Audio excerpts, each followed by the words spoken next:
President. Nice to have you. There's a big announcement. We have a lot of big announcements. They're sort of all big announcements, actually. It's wonderful to be in the Oval Office. I think you probably like it the best. You like it the best for press conferences? I sort of do. But today I'm excited to announce another historic achievement in our quest to lower drug prices for all Americans. Prices have come way down. We've gotten prices way down for groceries, for oil especially. Today we broke $60 a barrel. We think the oil is going to be under $2 a gallon very soon. That's about 70% lower than what it was just a year ago. So that's a big thing. And when the oil comes down, everything comes down. It's pretty beautiful to watch. AstraZeneca, the largest pharmaceutical manufacturer in the United Kingdom, is committing to offer Americans major discounts on their vast catalog of prescription drugs, one of the great companies, by the way, and a most favored nation's pricing clause. So most favored nation is you're going to pay whatever the lowest price anywhere in the world is. That's what you're going to be paying. And I had it going very well in my first term, but we were interrupted by a rigged election, so I was unable to carry it forward. We started it, but this was something one of the reasons I wanted to run again was we had to have favored nations where the world is not going to be paying just a fraction, just a tiny fraction of what we were paying. I want to thank CEO Pascal Soriot, a very highly respected, one of the most respected men in business and certainly in the industry, for joining us today, as well as Secretary Howard Lutnick, Secretary Robert F. Kennedy Jr., CMS Administrator Mehmet Oz, FDA Commissioner Marty McCary, and Virginia Governor, a man who's done an incredible job, and good luck with the upcoming election. I know you're working very hard. I watch you. You're right there. He's out there working. He wants to see that young woman win, and the Attorney General, who I endorsed, et cetera, et cetera. Glenn Youngkin.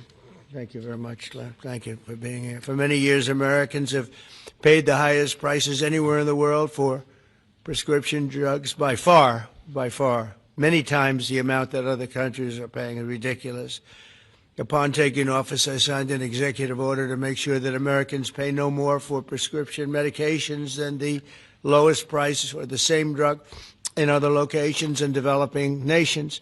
Today, AstraZeneca is committing to offer all of their prescription medications to Medicaid at most favored nations prices. In other words, the lowest price anywhere in the world, that's what we get. A move that will save American taxpayers hundreds of millions of dollars each year.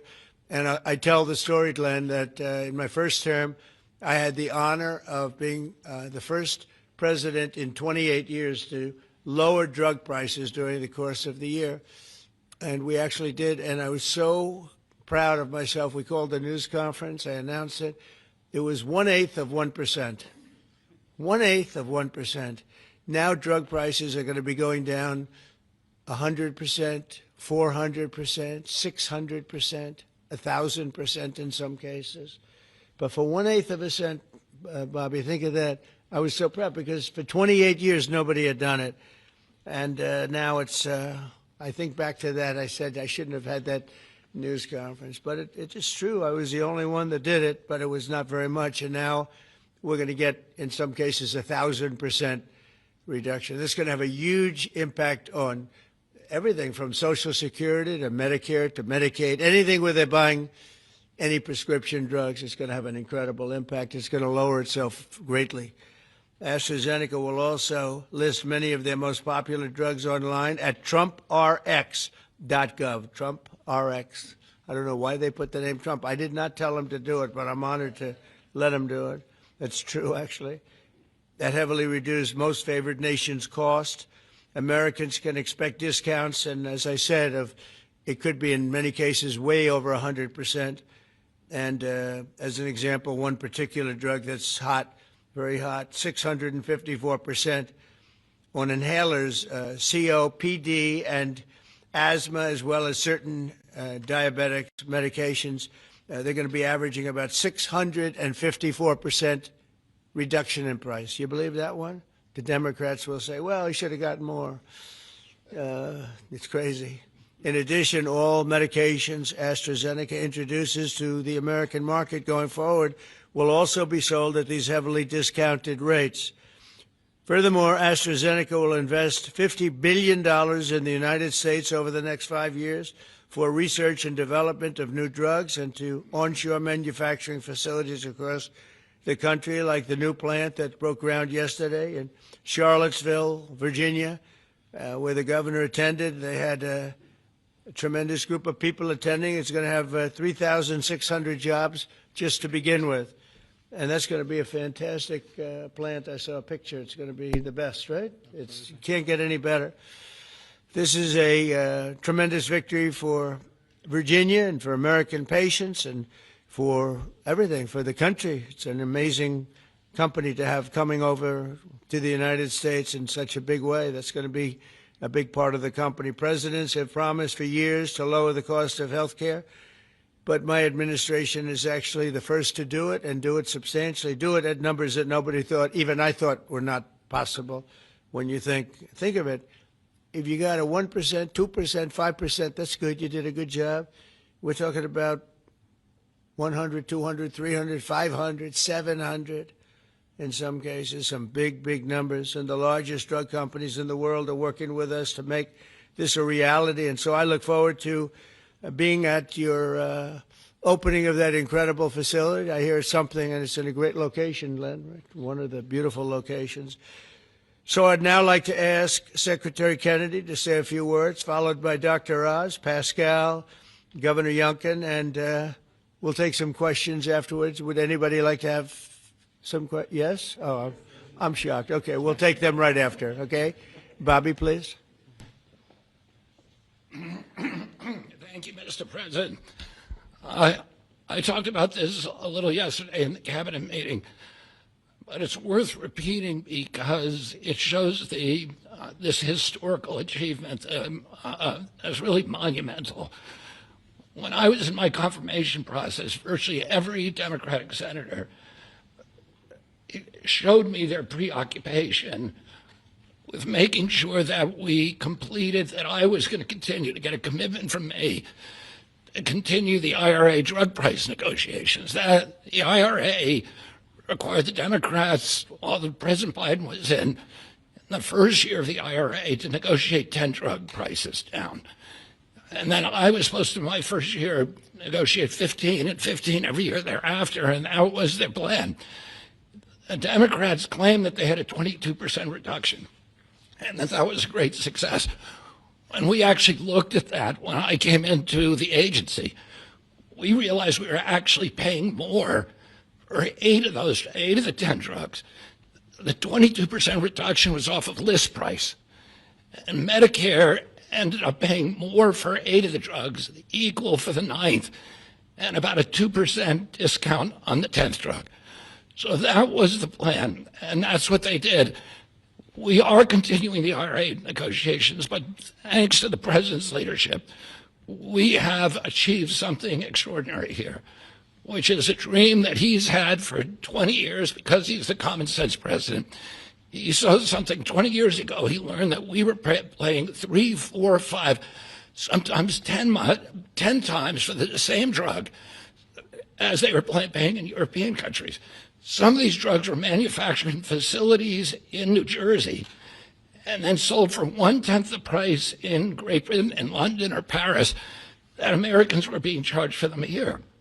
He saw that this was unfair. Every Democratic president, every Republican president has said that this was the gold standard. This is what we needed to do. Nobody's been able to change it. And when we came in, I have to say I was pessimistic about doing MFN. Dr. Oz was pessimistic. Our staff, John Brook and Chris Klump and the other people we brought in were all pessimistic. The president saw something that we didn't see, which is we had leverage. And that came through Howard and the tariffs, and we had extraordinary leverage to craft these deals. So last week we had Pfizer in, which is one of the biggest American pharmaceutical companies. Today we have AstraZeneca in with Pascal Sorios, which is one of the biggest European pharmaceutical companies. And the president asked us to do 3 things. 1, to get MFN prices. 2, to not bankrupt these companies. He understood that America has to be the center for innovation. The drug industry needs to innovate, that it's critical for its bottom line, it's critical for the health of the American people. And he asked us also to make sure that those companies would keep their promise to reshore this industry. For national security purposes, for our economy, it's critical. These companies are making these drugs in the United States. We were able to achieve all those things, and partially with the visionary help of Pascal, where is he? Of Pascal Sorios, who understood that innovation and the business doesn't work if everybody is not pulling the oars, if everybody doesn't have the skin in the game. The whole world was riding on our shoulders and riding on our dime. 70% of pharmaceutical revenues comes from this country. We only have 4.2% of the world's population, and we were paying for 80 or 90% of the innovation here, and the rest of the world was a free rider. And Pascal understood that that's not fair, and it's not a good, sustainable, long-term business model. And he came to the table. He was one of the first leaders to come to the table. I want to thank him for his vision, for operating with us in good faith. And this is an extraordinary deal. Not only that, but as the president just pointed out, he is also reshoring this industry here.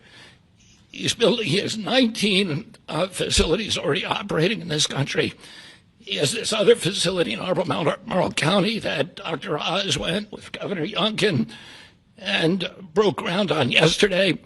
He has a second facility that is under construction in Kendall Square in Boston, another facility in Rockville, Maryland, and a 4th facility in Copper, Texas, right outside of Dallas-Fort Worth.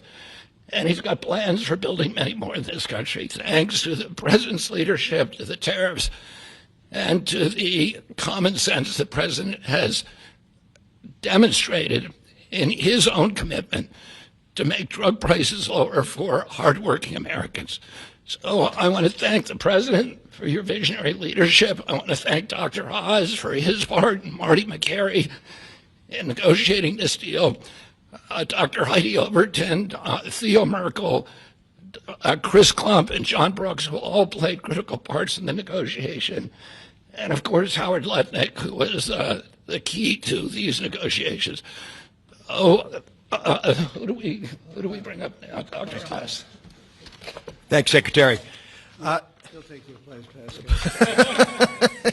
Oh, Pascal, I get to introduce Pascal, which I'll do with great joy and honor. So the world is watching as President Trump tries to make peace in every place he can go. But at the same time, President Trump is putting peace into the hearts of Americans and bringing peace of mind to them, especially Americans who cannot afford their medications. And just to put a number on this, as he releases us from the bondage of paying 3 times more for the exact same product made in the same factory, in the same pill box, in the same instruction manual overseas, rather in this country than we pay overseas, it creates an opportunity for us because, Mr. President, you're turning the art of the deal into the art of the heel. And that is something that you're going to witness today. And it's the second we have more coming, but this is a very important one because I want to set the stage here. And Mr. Secretary, you're too modest. Secretary Kennedy did have a vision to push hard on this. He understood we could give the right medications to the right people at the right time. And there is nothing more maha than giving folks life-saving medications in a timely fashion so you prevent illnesses and treat other ones that have already occurred. You save lives that way. That literally is what was on the line as we began negotiating these. So let's set the stage. Where are we right now? Why this order?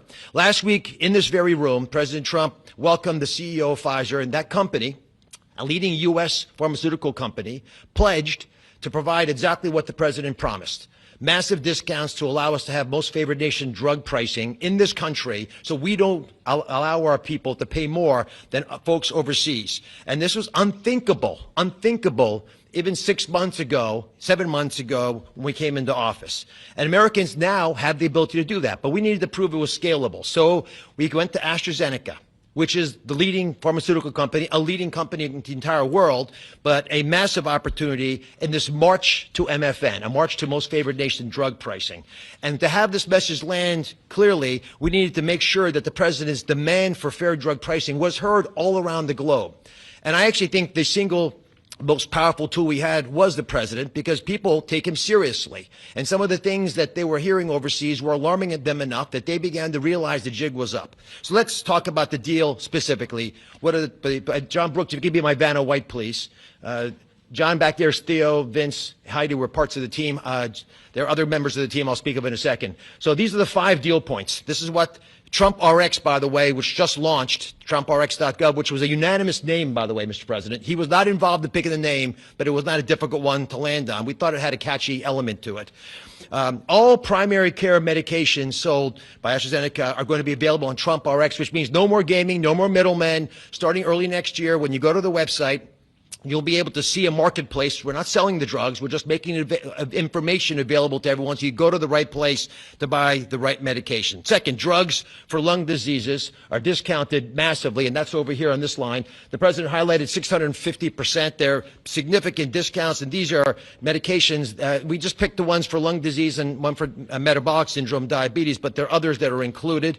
We have most favored nation pricing for everyone who is on Medicaid in this country. That's why Governor Youngkin is able to do backflips with his nimble 6'6" physique. Because for governors, this is a massive problem. If Medicaid prices continue going up, it crowds out other social services, which he'll speak to. We also have MFN for all new prescription drugs. Mr. President, by the time this term is done, 95% of all drugs sold in America, branded drugs and generic, will be available at most favored nation drug pricing. Americans are going to benefit if the prices drop abroad. So Secretary Lutnick is going to make sure that if we get better prices for these companies from our partner countries overseas, the American people see those benefits, and there's going to be onshoring of manufacturing. And as has been mentioned, I stood with Governor Youngkin and Pascal Soriot as we broke ground yesterday in Charlottesville, Virginia, a massive $4 billion facility. That's the hard hat, Mr. President. I know you like construction, so that was all I could bring back. But there was a lot of remarkable energy. And here's what that event really does. It sends a signal. It sends a signal for all countries around the world to stop freeloading off American innovation. It's done. It's not going to happen anymore with this president.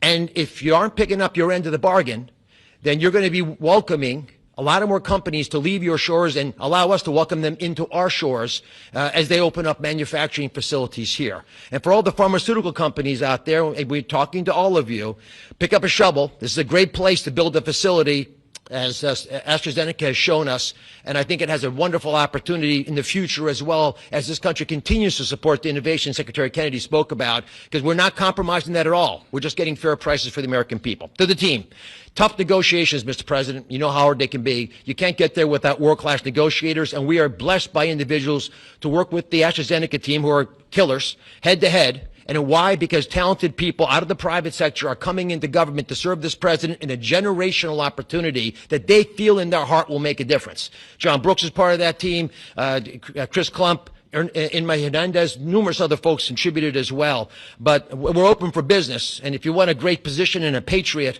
like the folks who negotiated these deals, please consider coming with us, because the president has made it clear that you will make a difference in government. Finally, I want to thank Pascal Sérieux.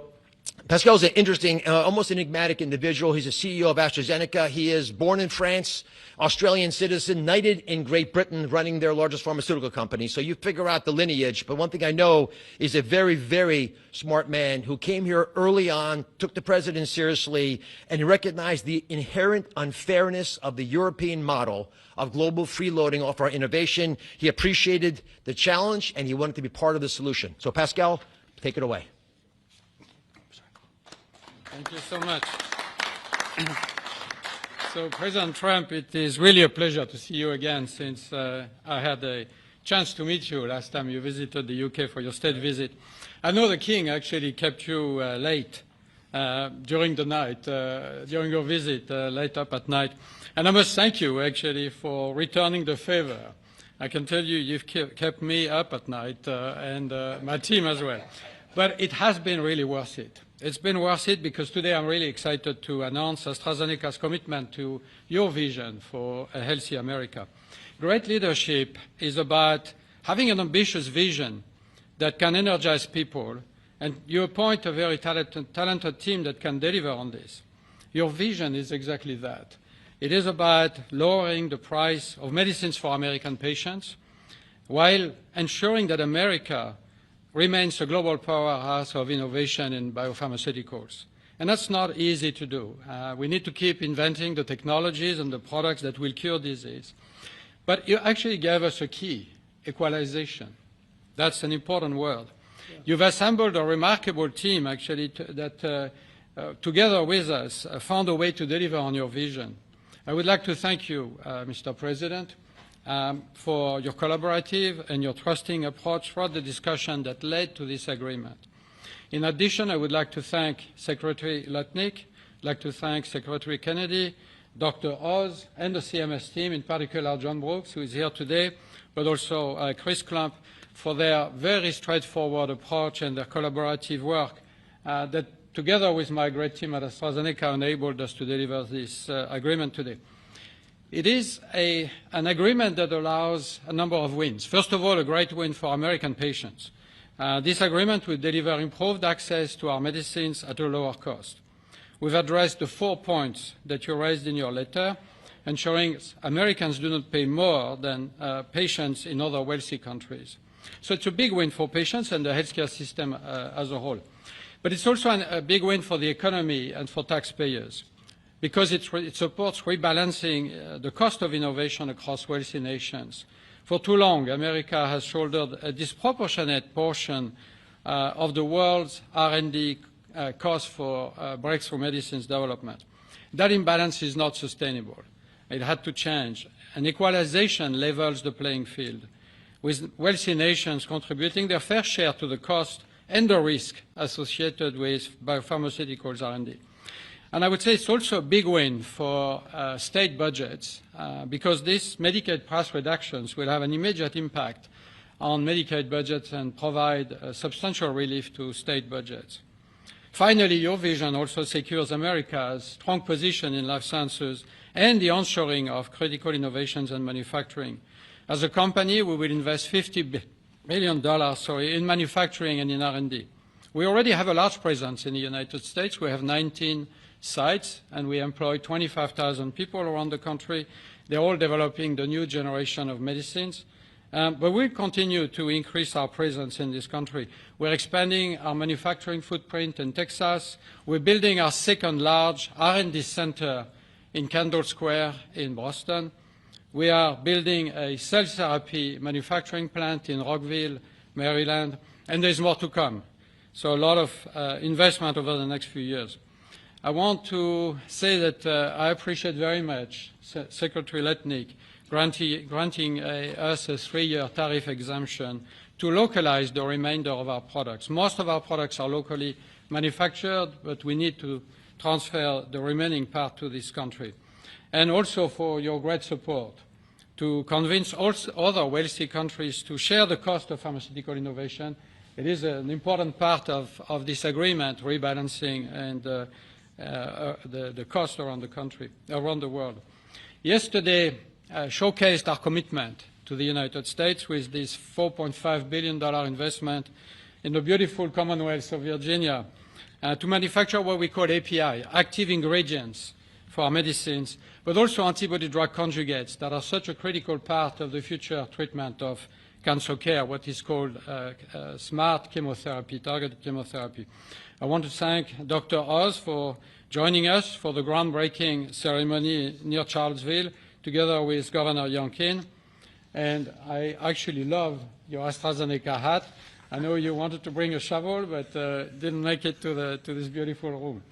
I have to say it has been a great pleasure to work with Governor Youngkin and his team, in particular Secretary Segura, on this investment.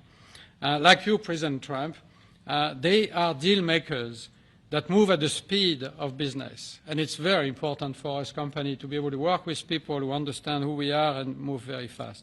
Our new facility will be a great example of Virginia supporting domestic production of medicines for America, enhancing national security in pharmaceutical supply, but also creates thousands of highly skilled jobs. Governor Youngkin gave me a beautiful Virginia flag that we will proudly fly alongside the American flag in front of our new facility. So AstraZeneca's commitment to the United States is very strong, and this agreement ensures we'll make an even bigger difference for American patients. So, Mr. President, thank you again for welcoming me in this beautiful office and for making this moment possible. Thank you so much. Pascal. Thank you very much. Over to you, Glenn. Well, first of all, I just want to thank everyone for celebrating this landmark moment. This landmark moment is not just a moment to announce a new way to buy less expensive life-saving medicine, but it is a step function change in the way that Virginians and Americans can access medicines. And it is a step function change because historically there was an opaque pricing mechanism that had so many people standing between the manufacturers and the patients that no one knew really what it cost. Well, now we can go direct to consumers. And that's what Trump Rx is all about, going direct to consumers, where a consumer can come and find that particular medication that they need and go direct to the company and get the best possible price. Second of all, the most favored nation clause is a groundbreaking moment. It's a groundbreaking moment because, as you've heard, that American customers have been paying 3, 4, 5 times what international customers have been paying. That is just not fair. And Mr. President, I want to thank you for simply recognizing that America must come first. And Americans deserve the best pricing, not the worst. It changes everything for a state. In Virginia, we have $1.5 billion a year of pharmaceutical expenditure under our Medicaid plan. $1.5 billion a year. We save 10%, 20%, 30%. All of a sudden, 150, 300 million, 450 million in savings can be realized by a state. Now, I firmly believe that's the people's money, and it should go back in tax relief. But think about the change that that enables for a state as they manage their health care expenditures. Finally, Mr. President, you have driven a reshoring of critical supply chains that no one thought could happen. The industries that everyone thought were lost are now coming home, and with pharmaceutical manufacturing and active pharmaceutical ingredients particularly coming back to America, it changes everything. It's an economic moment for us. Yes, $4.5 billion into the Virginia economy, and that will in fact translate into $3 or $4 of extra economic impact for every dollar that is spent, 3,600 great paying jobs. But it's even more than that. This is a national security moment. And what you've just heard is one of the leading pharmaceutical companies in the world is choosing America, and yes, Virginia, to invest nearly $5 billion to build the most critical manufacturing for the future of America's health. That's not just a single example. It's happening all over. And in fact, in Virginia, Mr. President, we've been blessed with nearly $10 billion of commitments to build new pharmaceutical manufacturing in the great Commonwealth of Virginia.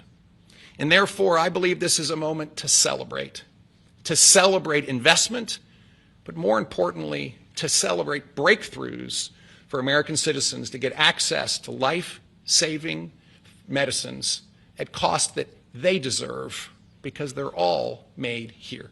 Mr. President, you and your cabinet have been amazing. As a governor, I have found that the cooperation with every one of your cabinet members, and sir, yes, you, has been beyond compare that I could ever imagine. I want to thank you for helping us make Virginia great again, too. Thank you.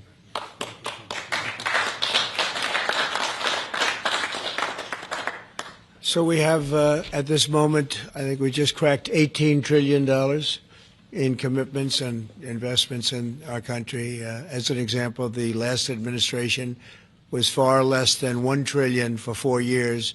We're at plus $18 trillion for 8 months. There's never been anything like it in history in any country, anywhere in the world. So that's great. But maybe for purposes of this, more importantly, we're going to bring drug prices down at numbers that nobody ever thought possible, Glenn. I think nobody ever even thought it was possible. So we're going to be doing a lot of business, but we're going to be also numbers that when you're 2, 3, 4, 500% less. I just noticed one of them over here, 654% discount. 654. The laggard is 98%, right? 9 is that what? Wow, it's 96, 230%, but 654, and we have some that top that by a lot. So it's really going to be incredible, and that's going to be so good for Medicaid and Medicare and everything. Frankly, for your life, it's going to be so good. So nobody ever thought they were going to see. And don't let Democrats take the credit, because they'll try. They'll say, "Oh, we worked so hard on it." They didn't work hard. They did. They obstructed. They actually did the opposite. So that's really more important than even the tremendous investments being made in our country. But think of it, we cracked 18 trillion with a T, trillion dollars, and frankly, 1 trillion for 4 years wasn't that bad. He did less than a trillion, but we did that in a period of 8 months. So it's pretty record-shattering by many trillions of dollars. Any country, no matter what country you're talking about, nobody's done numbers like that. So thank you all for being here. Do you want to have a couple of questions? Yeah, please. Mr. President, one on this, if I could, and one on China, if I may. Okay. First on this, could you have brought these pharmaceutical companies to the table without that 100% tariff that you imposed?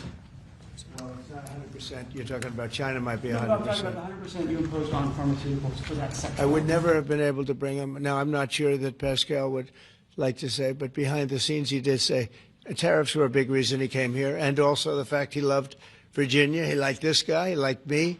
I think the November 5th election was a very important date. We had a good election, and that was important. But yeah, he's here. A lot of. I can speak for almost everybody that's here. Most of them are here because of tariffs, because you have to understand he has no tariffs. If you build in this country, there are no tariffs. So. I want to ask you about China, if I could. Just want to confirm, have you canceled your meeting with President Xi? And no, I haven't canceled, but I don't know that we're going to have it. But I'm going to be there regardless, so I would assume we might have it. But, they hit the world with something that really is not anything that people are going to do. And it was shocking. I can tell you, Howard and I and Todd, Scott, we were all speaking about it before.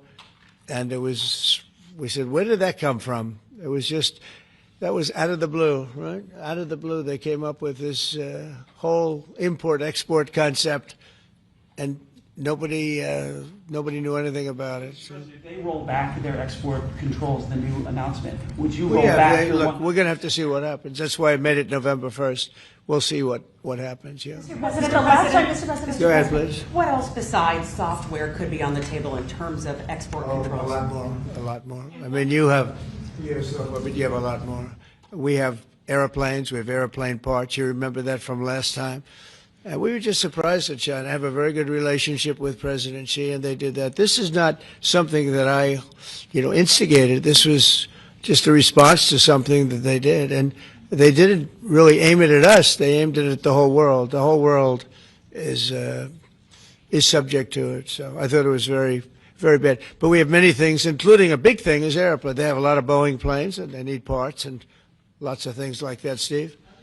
Israeli Prime Minister Benjamin Netanyahu to accept the Gaza deal, and what will be your message to the Knesset when you speak to them? Well, he wanted it. It's been a long time. He's been fighting a long time. He's been fighting hard. He wanted it. It's a great deal for Israel, but it's a great deal for everybody, for Arabs, for Muslims, for everybody, for the world. And as you know, on Monday the hostages come back. They're getting them now. I mean, they're getting them now. They're in some pretty rough places under earth. They're in some pretty rough places where only a few people know where they are, in some cases. So they're getting them, and they're also getting the bodies, approximately 28 bodies. And some of those bodies are being unearthed right now as we speak. I mean, they're working on it right now as we speak. It's a tragedy. It's a tragedy. No, he was very happy with it. And I can tell you that I saw Israel dancing in the streets, but they were dancing in Qatar and Saudi Arabia and UAE and many, many countries.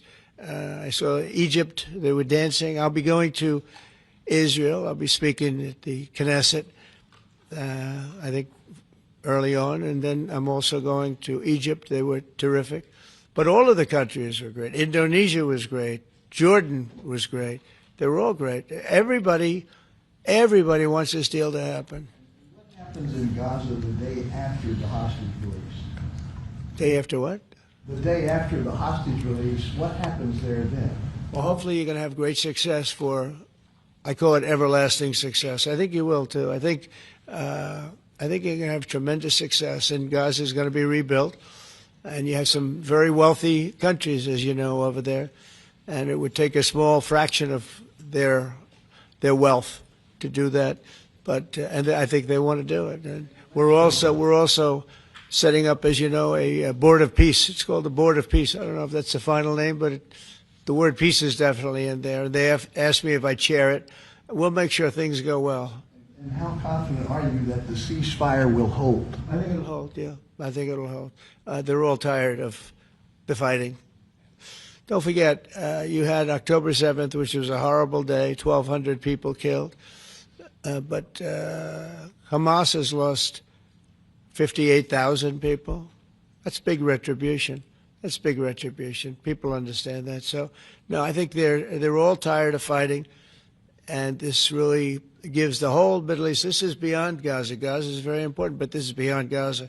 This is peace in the Middle East, and it is a beautiful thing. It's a term that you and I have been hearing since we were very young, right? And now we have a chance of really having that. And as you know, most of the countries have passed all these resolutions. Every country is there. Iran came in. I was very happy to see that. I was very honored that Iran came in. They said they support it. Russia came in. President Putin, he supports it fully, very fully. So I was happy to see even countries that weren't necessarily involved in the process, they all support it. I don't know of anybody that doesn't. And I've never seen happier people than many of these places, not just Israel. Many of these places, they're all dancing in the streets. I've never seen anything like it. Yeah, go ahead, please, in the back. Thank you. What guarantee did you give Hamas to persuade them that Israel will restart the bombing campaign once the hostages have been exchanged? What did I do with respect to them? Well, I spoke a little bit tough, and that's what would happen. I mean, you have to speak tough. That's a tough world. That's a tough, as they say, neighborhood. And they're tough people. They're very tough people, and they're smart people. They're good negotiators. They have a lot of things going. They put that to good use. They're going to be very, very successful. But they knew the retribution would be tremendous, unsustainable. It would have been unsustainable. It would have been complete obliteration, and they didn't want that. And nobody wants it at this point. They want to get on with rebuilding the entire Middle East. It's not only Gaza. It's going to be the entire Middle East. They're going to be able to live in peace. Now, we have some little hot spots, but they're very small. You know the ones I'm talking about. They're very small. They'll be very easy to put out. Those fires are going to be put out very quickly. Yes, ma'am. Thank you, Mr. President. Talking about the Middle East still, going to the phases that come after this first phase, is there consensus on the additional points in your plan, or are the details still being fine-tuned? I think there is consensus on most of it, and some of the details, like anything else, will be worked out, because you'll find out that when you're sitting in a beautiful room in Egypt, it's easy to work something out, but then sometimes it doesn't work from a practical standpoint. So certain little things, but for the most part, there's consensus, yes. Do you intend to hash that out when you're in Egypt? I might, yeah. I mean, I'll be there because I'll be going to, I'll go to Cairo. I think that's where we're going, as opposed to the place of the signing. And we have a lot of leaders from all over the world coming too. They've been invited. And then I'm coming back, I believe it's Tuesday night, for Charlie Kirk, a friend of mine, a friend of all of ours, a friend of a lot of the people right here. And we're giving him the Presidential Medal of Freedom, which is the highest honor you get outside of the Congressional Medal of Honor. One's military, one's civilian, but it's the greatest honor. And Erica, his beautiful wife, is going to be here, and a lot of people are going to be here. So, it's not easy for me to get back. It's a very quick trip, but I'll be making 2 major stops, and then I'll be on the plane trying to get back in time for Charlie. They're going to have a great celebration at the White House, in the East Room of the White House. Mr. President? Russell Vogt said the reductions in force have begun related to this shutdown. How many layoffs have you authorized for this first round, and from which agencies? And it will be Democrat-oriented, because we figure, they started this thing, so they should be Democrat-oriented. It'll be a lot, and we'll announce the numbers over the next couple of days, but it'll be a lot of people, all because of the Democrats. I mean, they want to give $1.5 trillion to people that came into the country illegally. More important than that, because we all have a big heart. We want people to be taken care of, but we have 0 people coming in. You know that, Glenn, right? That's a pretty impressive number, even for a successful governor. But we've had, for the last 4 months, 0 people coming in illegally. They're coming in, but they're coming in legally. They're coming in through a process that's really a really good process right now, because we want people to come in, but they have to come in legally. So what we're doing is, as these different groups come due, we're going to make a determination. Do we want them a lot? And I must tell you, a lot of them happen to be Democrat-oriented. These are people that the Democrats wanted, that in many cases were not appropriate. We fought them at the time, and it was ultimately signed in. And some of these people, these are largely people that the Democrats want. Many of them will be fired. Yes, please, behind. The Nobel Peace Prize was announced this morning. Your thoughts? Which one? The Nobel Peace Prize. Your thoughts? Look, including a very big one, and I'm not sure, when you say big, it's certainly, I think, to the mind of most, the most important deal ever made in terms of peace. But the one we just signed, it's been signed, sealed, and it's going to start taking place now. It's already started. Monday's going to be a very big day when the hostages come back. But I made 8 deals, transactions of wars. One was 31 years going on. 10 million people were killed. One was 34 years. One was 36, 37. One was 10. One was just starting. 2 were just starting, actually, but they were well on their way. In the case of India and Pakistan, 7 planes were shot down. It was a bad one. And I did it largely through trade. I mean, that one, numerous of them. I talked tariffs. I said, look, if you're going to do that, we're going to put very big tariffs on your country. And they were both great. They stopped fighting, and they were 2 nuclear powers. So, they're all big. They're every one of them big. You take a look at the Congo. You take a look at the Congo and Rwanda. 10 million people killed over long period of time, got that one solved. We did a total of 8 as of this. 2 days ago, I would have said 7, which I did say, but the other one was signed up, sealed. As you know, Israel signed it just now. They signed it and they approved it today, their parliament. And it's a great honor to be involved with so many. So the person who actually got the Nobel Prize called me and said, I'm accepting this in honor of you because you really deserved it. That a very nice thing to do. I didn't say then give it to me though. I think she might have. She was very nice. And I've been helping her along the way. They need a lot of help in Venezuela. It's a basic disaster. So, and you could also say it was given out for 24, and I was running for office in 24. You know, all of the transactions that we did in terms of closing. But there are those that say we did so much that they should have done it. But I don't take. I'm happy because I saved millions of lives. Many millions of lives. And speaking of somebody that saves lives, don't ever play golf with him because Keegan Bradley just walked in, one of the greatest golfers in the world, the captain of the Ryder Cup. And, man, I'll tell you, you did a good job. You almost came back. I turned on. I said, I sort of turned off. It wasn't looking good. And then a little while later I turned on. I said, you guys might make that would have been the miracle. What a great job. He's respected by those golfers like nobody. And I just want to compliment you, Keegan. That was a incredible job. Right here we have a lot of unfriendly fake news media, and he's not used to that. He's used to getting only good publicity, I think, Howard. These are all golfers. But you're some golfer, I'll tell you that, and some leader. Thank you very much. Great job. Thank you, Keegan. Mr. President, on China. Yeah, please. On immigration, ICE are making arrests, target arrests at courthouses in New York City and around the country. Criminals are arresting criminals, that's right. Yeah, go ahead. I'm happy about it. I want them to arrest criminals. And if you take a look at D.C., a year ago, D.C. was our great capital was a very unsafe place. You know that. Some of you were mugged and talk openly about it. Some of the media was mugged. But right now, D.C. is one of the safest places in the whole country. The restaurants are booming. They're opening up new restaurants. The restaurants were all closing. Now you can't get into a restaurant. They're opening up new restaurants. It took 12 days for us. We sent in not politically correct military. We sent them in based on merit. We won the case in the Supreme Court. Everything now is based on merit. Our country was founded on things based on merit. Like Keegan Bradley is not going to be playing golf if he wasn't a great player. If he shoots lower scores, there's no more merit system than that one, Keegan, right? If you miss a putt, they don't say, oh, that's okay, let's take it again, do they? No, it's based on merit. Everything's based on merit. And we're back to the merit system. And when they saw that military is all about merit. They're big, strong people that they're patriots too. And you take a look at D.C., and now we're in Memphis, and Memphis was really crime-ridden. It was terrible.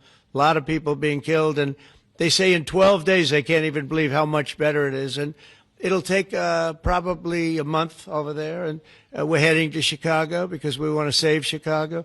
Do you know they had over 4,000 people killed in Chicago over a short 4,000 people, and I have to watch this slob of a governor stand up and say that, well, everything's okay, we've got it under control. They had 4,000 people murdered over a very short period of time. There's not a city in the world, I don't believe, that can claim, you hear so much about different, I won't, embarrass anybody, like by saying Mexico City or by saying anywhere in Afghanistan. There's no place like that. And then I have to listen to the mayor who's got a 5% approval rate, maybe less. He's an incompetent man. And the governor's an incompetent guy. He's a guy that was thrown out of his family business like a dog. And I know his family very well. And now he's a governor. And when I watch him trying to say that it's okay, we have crime under control, I lost 4,000 people over a very short period of time. I believe it's like 6,000, 7,000 people were shot but didn't die. But 4,000 people died. And then he gets up and talks about how it's not a problem. Or Portland, Oregon. I mean, every time I look at that place, the place is burning down. There's fires all over the place. when a store owner, there are very few of them left, but when a store owner rebuilds a store, they build it out of plywood, and they don't put up storefronts anymore. They just put wood up because they know it's going to be ripped down. And then I hear how wonderful it is. It's not wonderful. It's a disaster. That's almost an insurrection, that place. So we put our people in there, and they do the job, and they've really done the job. And the beautiful thing is we've done it. 12 days we had this place safe, and now it's, I would say within a month it was beautiful, and it continues to be. That was 3 months ago. I'll tell you, D.C. now is one of the hottest places, just like this country. We were a dead country, and you've heard me say it 100 times. We were a dead country. King of Saudi Arabia said it. Others say the Emir of Qatar said it. Many. UAE said it. The leader, great leader, UAE, all great leaders. They said effectively the same thing. 1 year ago, we had a dead country. Now we have the hottest country anywhere in the world. I just want to thank everybody, and I want to, in particular, thank AstraZeneca. What a great company you have. What a company you've built. You've been there a long time and done some job. It's an honor to have you. I assume you're going to build, so it's $4.5 billion for a plant. That's a pretty big plant, isn't it? I was going to say, could he make it a little bit more? Well, we have a couple of them where they're going to spend $65 billion on one plant, AI. All I know is it's, AI is based on information. I hope they're right about information. I don't know. You got to make a lot of money there's got to be a lot of information out there, but that seems to be pretty hot. But we have a lot. We're leading the world on information on AI, as you know, by a lot. It's not even close. So we're doing a job. And I want to thank everybody, but in particular, Pascal, thank you very much. It's a great honor. Thank you. Thank you very much. Thank you, everybody. Have a good time. Thank you, press. Thank you, press. Let's go. Thank you. Thanks, guys. Thank you. Thank you, press.